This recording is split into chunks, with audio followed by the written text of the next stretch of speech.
យន្តហោះដប់ប្រាំមួយជាយន្តហោះប្រយុទ្ធទំនើបមានល្បឿនលឿននិងប្រព័ន្ធរ៉ាដាខ្លាំងហើយក្នុងសមភូមិមានមិនងាយត្រូវគោលដៅឬបាញ់ទម្លាក់ឡើយ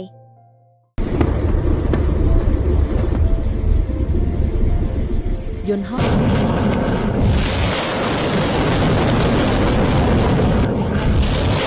សមត្ថភាពយោធារបស់ប្រទេសមួយតែងតែជាអាថ៌កំបាំងកម្ពុជាកំពុងមានអ្វីខ្លះដែលមនុស្សភាគច្រើនមិនបានឃើញហើយអ្វីយន្តហោះដប់ប្រាំមួយត្រឹមតែហោះឆ្ងាយនឹងនៅតំបន់កំណត់